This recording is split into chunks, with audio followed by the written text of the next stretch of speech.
स्वागतम। इस क्लास में हम स्थिर सम्मत भौतिकी पर आधारित कृष्णिका विकिरण नियम को एक्सप्लेन करने के जो दो सिद्धांत थे, वीन का विकिरण नियम और रेले जीन्स का विकिरण नियम, वो हम पढ़ेंगे।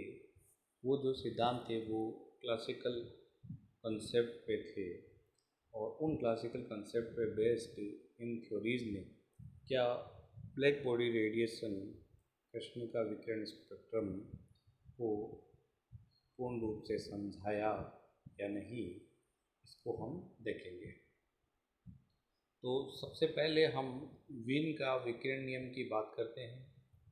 वीन का जो विकिरण नियम है उसके लिए वीन ने ऊष्मागतिकी के नियमों को आधार मानकर एक वर्णी स्पेक्ट्रमी उत्सर्जन क्षमता ई लेमडा और तरंग दैर्ध्य परास लेमडा और लेमडा प्लस डी लेमडा के मध्य निम्न संबंध दिया कि E lambda D lambda is equal to A by lambda to the power 5 A function of lambda T and D lambda.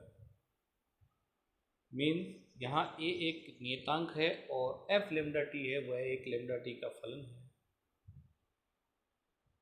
Wien ने गैसों के गत्यात्मक सिद्धांत और मैक्सवेल बोल्ट्जमान वितरण वक्र के द्वारा फंक्शन ऑफ लेमडा टी की वैल्यू को डिफाइन किया E to the power minus A by lambda T. तो इस तरह से वीन का जो विकिरण नियम है या स्पेक्ट्रमी ऊर्जा घनत्व है, स्पेक्ट्रमी उत्सर्जक क्षमता ई लेमडा को हम lambda one lambda plus D lambda के परास के लिए निम्न प्रकार परिभाषित कर सकते हैं।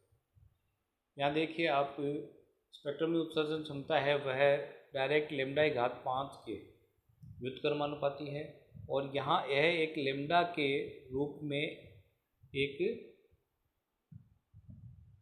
चरघातांकी फलन और है, जो चरघातांकी फलन में दो वेरिएबल है, यहाँ लेमडा एंड डी।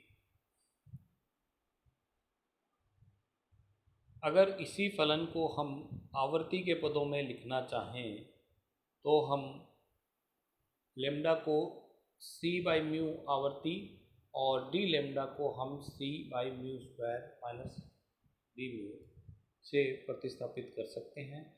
यहाँ देखिए इस इक्वेशन को हमने आवर्ती के पदों में लिखा है। जब हम इसको सरल करेंगे तो यहाँ a by C to the power 4 ये स्वयं कांस्टेंट हो गया, म्यू क्यूब, ठीक है, आवर्ती की तृतीय घात, और यहाँ e to the power minus B mu by T, यानी कि b जो है वो a बाई सी को हम निरूपित कर रहे हैं। तो कुल मिला के हम ये कहें कि वीन का जो विकिरण नियम है इसे हम तरंग दैर्ध्य के पदों में निम्न प्रकार और आवर्ती के पदों में इस प्रकार व्यक्त कर सकते हैं। देखिए, अगर वीन के विकिरण के नियम से हम कृष्णिका विकिरण स्पेक्ट्रम को समझाना चाहें या वितरण को उसको समझाना चाहें तो हम ये देखेंगे कि जो वीन का जो नियम है वह लघु तरंग दैर्ध्य परास में, जैसे जैसे लघु तरंग दैर्ध्य परास में तरंग दैर्ध्य का मान बढ़ता है वैसे वैसे ई लेमडा का मान बढ़ता है। लेकिन जो वास्तविक वक्र है वह ये बताता है कि एक अधिकतम ई लेमडा एम परा के मान के बाद में तरंग दैर्ध्य के बढ़ने पर ई लेमडा के मान में क्या होनी चाहिए, कमी होनी चाहिए। लेकिन वीन का नियम जो है वह इस प्रकार तरंग दैर्ध्य के बढ़ने पर ई लेमडा का मान सतत रूप से आगे, मोस्टली चरघातांकी रूप से भी कह सकते हैं, आगे इसका मान बढ़ता जाता है। तो तरंग दैर्ध्य की दीर्घ परास में वीन का विकिरण नियम कृष्णिका विकिरण को समझाने में क्या रहा, असफल रहा। यह केवल लघु तरंग दैर्ध्य परास में ही इस कृष्णिका विकिरण को समझा सकता है लेमडा के पदों में। तो इस आधे भाग के लिए यह सही नहीं है। तो ओवरऑल वीन का जो नियम है वह पूर्ण रूप से कृष्णिका विकिरण को नहीं समझा सकता। नेक्स्ट, इसके बाद में रेले और जीन्स के नियम को हम पढ़ते हैं। रेले और जीन्स का जो नियम है वह है कृष्णिका को एक विद्युत चुंबकीय तरंगें यानी विकिरण उत्सर्जित करने वाली एक उत्सर्जक के रूप में मान सकते हैं, जिसका ताप क्या है T। तो T ताप पर जो कृष्णिका है वह जो विकिरण उत्सर्जित करती है वह विकिरण क्या होती है, विद्युत चुंबकीय तरंगें होती है। तापीय साम्यावस्था में यानी जब ताप T एक समान हो जाता है उस समय कोटर के कृष्णिका जो केविटी है उस केविटी में इलेक्ट्रोमैग्नेटिक वेव से वह भर जाता है। तो इन विकिरणों की जो ऊर्जा घनत्व है मीन्स ऊर्जा अपॉन डेंसिटी, उसको हम यू लेमडा से रिप्रेजेंट करते हैं। इसे ज्ञात करने के लिए रेले जीन्स ने क्या किया, दो कंसेप्ट काम में लिए क्लासिकल के। रेले जीन्स ने सबसे पहले, यहाँ देखिए हम ई लेमडा नहीं पढ़ के यू लेमडा पढ़ रहे हैं और हम ई लेमडा को यू लेमडा से रिलेट कर सकते हैं। तो कोटर के अंदर विद्युत चुंबकीय तरंगें जो विकिरण है वह क्या होती है, एक अप्रगामी तरंगों का निर्माण करती है, क्योंकि कोटर जो है वह एक बंद ठोस पिंड और उस बंद ठोस पिंड के अंदर उसकी जो दीवारें हैं वह क्या हैं, ठोस है, और उन दीवारों के मध्य कोई विद्युत चुंबकीय जो तरंग है वह एक अप्रगामी तरंग का निर्माण करेंगे। ठीक है। दूसरा कंसेप्ट यहाँ काम में लिया गया है कि ऊर्जा के समविभाजन के नियम का उपयोग कर उनकी औसत ऊर्जा ज्ञात, यानी ऊर्जा के समविभाजन नियम में हम एक न्यूनतम ऊर्जा ज्ञात कर लेंगे एक विकिरण के लिए, और फिर हम कितनी तरंगें अंदर हैं उन तरंगों यानी कि जितने प्रकार के कंपन उस कृष्णिका के जो अणु हैं, कृष्णिका एक ठोस पदार्थ की बनी हुई है और वो ठोस पदार्थ के जो अणु हैं वो ताप लेकर क्या करते हैं, कंपन करते हैं, और इस कंपन में वो अपनी उस ऊर्जा जो है उसको क्या करते हैं, विकिरण के रूप में उत्सर्जित करते हैं। हम उन अप्रगामी तरंगों के विकिरणों के घनत्व को, कंपनों के घनत्व को अगर हम एक ऊर्जा के औसत मान से मल्टीप्लाई कर दें तो हम कुल ऊर्जा घनत्व ज्ञात कर सकते हैं।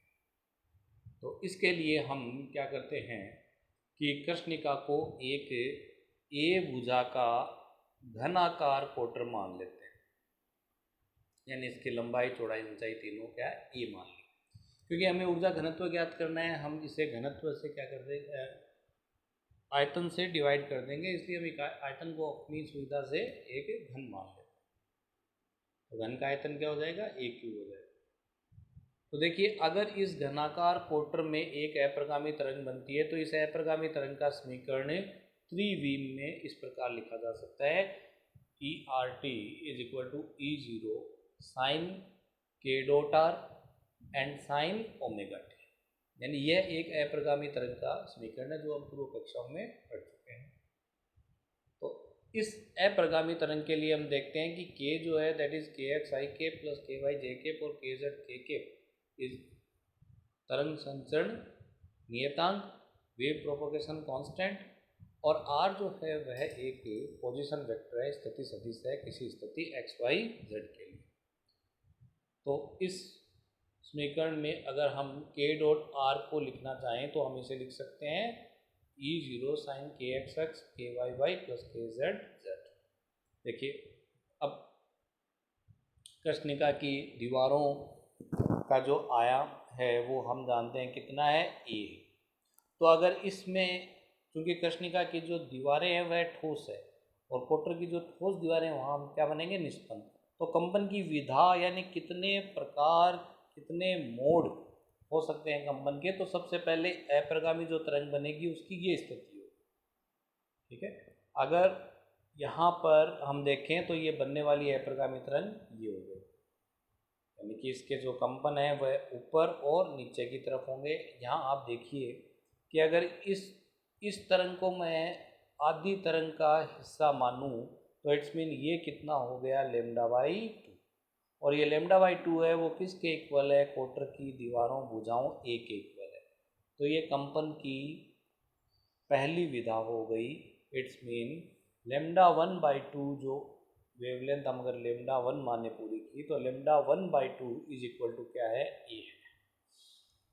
Then lambda 1 is equal to 2a/1, हम यहाँ 1 लिख लेते हैं। फिर दूसरी विधा पढ़ेंगे तो हम देखेंगे कि ये एक तरंग दैर्ध्य और कोटर की जो भुजा है उनके मध्य एक सामान्य संबंध बनेगा अलग अलग मोड के लिए। देन दूसरी स्थिति ये हो गई एक अप्रगामी तरंग के लिए, यहाँ से तरंग दूसरे टकराकर और कला में चेंज करके इस प्रकार के कंपन बनेंगे। तो यहाँ हम देख रहे हैं एक पूरी तरंग बन रही है, ये तरंग दैर्ध्य पहली तरंग दैर्ध्य से अलग है, इसलिए इस तरंग दैर्ध्य को हमने कह दिया lambda 2 and this lambda 2 is equal to A, यानी lambda 2 is equal to 2a/2 हमने ये लिख दिया। और तीसरी देखिए स्थिति हम देख रहे हैं, यहाँ पे मान लीजिए 3 खंड बने, 3 लूप, तो इस प्रकार ये अप्रगामी तरंग इस प्रकार निरूपित होगी। और यहाँ हम देख रहे हैं तो ये दूरी होगी लेमडा और शेष ये खंड हो गया लेमडा/2 का। देन 3 लेमडा/2 is equal to A and lambda 3 जो इस तरंग की जो तरंग दैर्ध्य है दैट इज 2a/। तो ओवरऑल हम ये देख रहे हैं कि यहाँ कंपन की किसी विधा की तरंग दैर्ध्य लेमडा का संबंध ये हो गया that is equal to 2a/n। यहाँ n एक नंबर है, कितने खंड बन रहे हैं, यहाँ 1 है, यहाँ 2 है, यहाँ 3 है, इस प्रकार। तो देखिए तरंग दैर्ध्य जैसे जैसे कम होती जा रही है वैसे वैसे आवर्ती का मान क्या होता जाएगा, बढ़ता जाएगा। नेक्स्ट, तो यहाँ से हमने एक सामान्य संबंध क्रिएट कर दिया that is lambda is equal to 2a/n। अगर हम एक विमीय गति की बात करें तो हम इसको 2a/nx लिखेंगे, चाहे x भुजा में, आप y भुजा में, z भुजा में, किसी भी दिशा में आप बातें कर लीजिए। अब सामान्य k का फार्मूला है 2a/λ, then kx is equal to 2π/λ x, pi है ये। देन लेमडा की वैल्यू हम यहाँ से पुट करते हैं that is 2π/2a into nx, 2 से 2 cancel, then kx is equal to πnx/a। इसी प्रकार ky को परिभाषित करेंगे और इसी प्रकार kz को हम परिभाषित करेंगे। सिंस k के जो कंपोनेंट है वो कौन है, kx, ky और kz है, तो हम k के कंपोनेंट है उसके लिए k का वैल्यू जो k² है that is equal to kx² plus ky² plus kz², इसके इक्वल ये मान होगा। ठीक है, k का घटक है ना kx, ky एंड kz। तो अगर हम kx, ky, kz की ये वैल्यू रखें, यहाँ x, y, z के अनुदिश जो कितने खंड बन रहे थे that is equal to 1 2 3 number अलग अलग होंगे। तो यहाँ इसके लिए हमने π² कॉमन आ गया, nx² plus ny² plus nz², ये हम डिफाइन कर देंगे। देन यहाँ से ये देखिए nx² प्लस ny² और nz² is equal to k² a²/π²। Now k is 2π/λ and 2π λ is c upon mu, then it is 2π/c. Okay, then nx² ny² plus nz² is equal to, ये हम उसको solve करेंगे, k की value को वहाँ put करेंगे तो हमें ये मिलेगा। इसको हम स्क्वायर में ये लिख सकते हैं 2a/c। तो देखिए nx, ny, nz का जो समुच्चय है वह कंपन की एक विधा बताता है त्रिविम में। अकेला जो nx है वो एक विमा की बात हो रही है, लेकिन यहाँ हम देख रहे हैं केविटी जो है वो कृष्णिका के अंदर जो केविटी है या कोटर है वह एक त्रिविमीय ज्यामिति है, जो हमने सामान्य इसको घन आकार मान लिया। तो nx, ny, nz का एक समुच्चय है वह कंपन की एक विधा को बताता है। तो ऐसे nx, ny, nz के कई समुच्चय बन सकते हैं। तो देखिए यह एक जो समीकरण है यह एक गोले का समीकरण बन रहा है, nx², ny² nz² is equal to 2a/c। इस गोले की त्रिज्या कितनी है, 2a/c। और देखिए यह जो गोला बनेगा इसमें nx, ny, nz के केवल और केवल धनात्मक मान काम आएंगे, क्योंकि nx, ny, nz के मान ऋणात्मक नहीं हो सकते। यानी कि जो अप्रगामी तरंग जो लूप बना रही है वो लूप 1 2 3 होगा, वह -1 नहीं हो सकता। इसलिए अगर हम यहाँ पर इस त्रिज्या के पूरे गोले की कल्पना करें तो उस पूरे गोले का मात्र 8वां भाग, मात्र 8वां भाग ही क्या करेगा, बताएगा कंपन की विधाओं के तरीके को। बाकी उस पूरे गोले का जो आयतन होगा वह काम नहीं आएगा। तो तो इस प्रकार ये कंपन की विधाओं के लिए NH, NY, NZ के जो धनात्मक मान है उनसे बना गोला ही कंपन की विधाओं के तरीकों को बताता है, यानी कितने प्रकार के कंपन हो रहे हैं उसको बताता है। तो देखिए SC त्रिज्या के गोले का जो आयतन है वो होगा 4/3 पाई r³। तो यहाँ r के लिए हम 2mu/c जानते हैं, ये उस गोले की त्रिज्या, और इसका कितना 8वां भाग, तो मीन्स 1/8। तो ये आ गए कंपन के विधाओं के या संभव तरीके।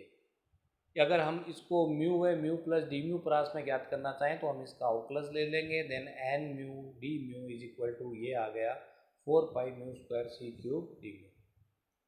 अब देखिए एक विद्युत चुंबकीय तरंग जो है, हमें विकिरण हमने क्या माना है, विद्युत चुंबकीय तरंग होती है।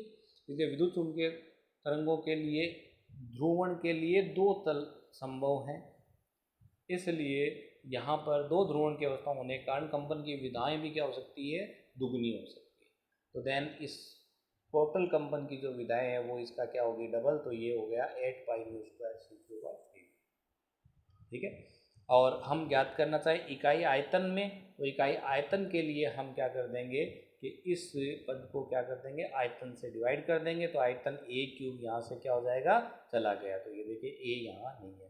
तो ये जो वैल्यू है, ये वैल्यू मिली हमें इकाई आयतन में म्यू व म्यू आवर्ती और म्यू से थोड़ी सी अधिक म्यू प्लस डी म्यू आवर्ती के बीच की कंपन के विधाओं का, तरंगों का संख्या या उनका घनत्व, ठीक है, इकाई आयतन के लिए, तो वह घनत्व कहलाएगा।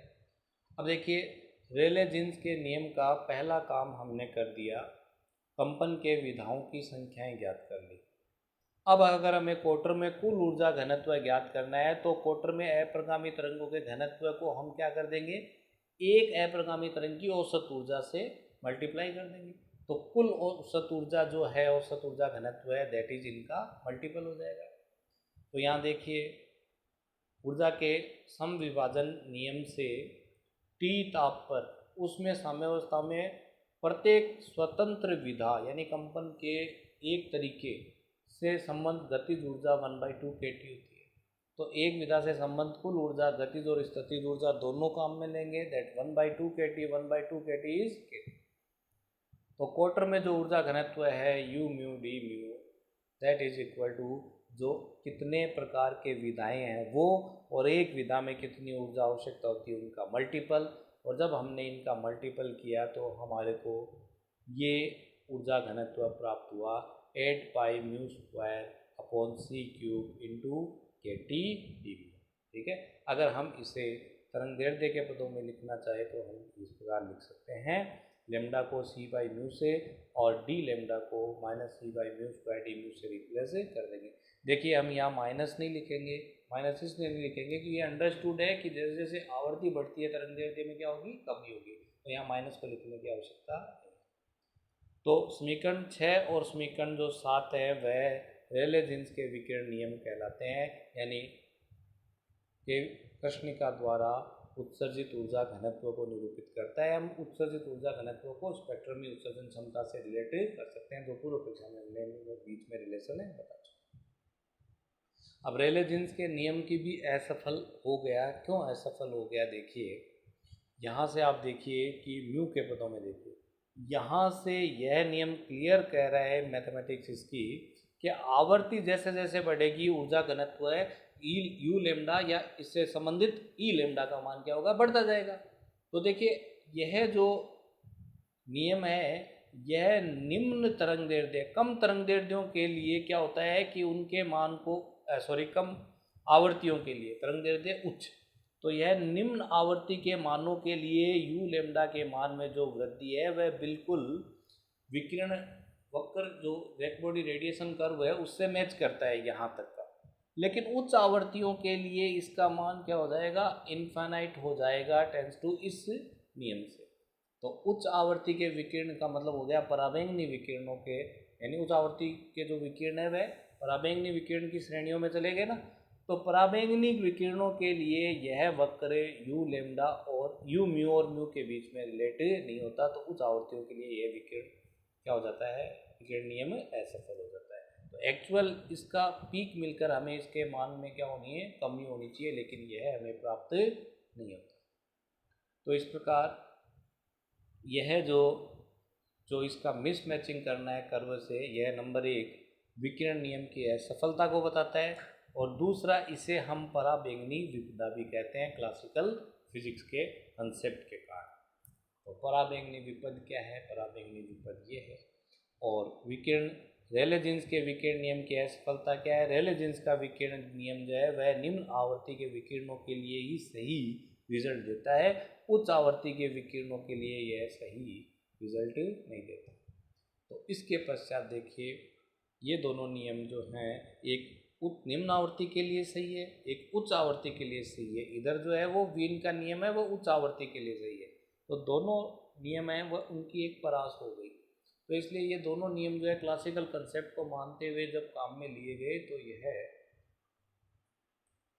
कृष्णिका विकिरण को पूर्ण रूप से सही नहीं समझा पाए। इसलिए हमें एक नए कंसेप्ट की आवश्यकता हुई, और वो प्लांक का जो विकिरण नियम है वो हम नेक्स्ट क्लास में पढ़ेंगे।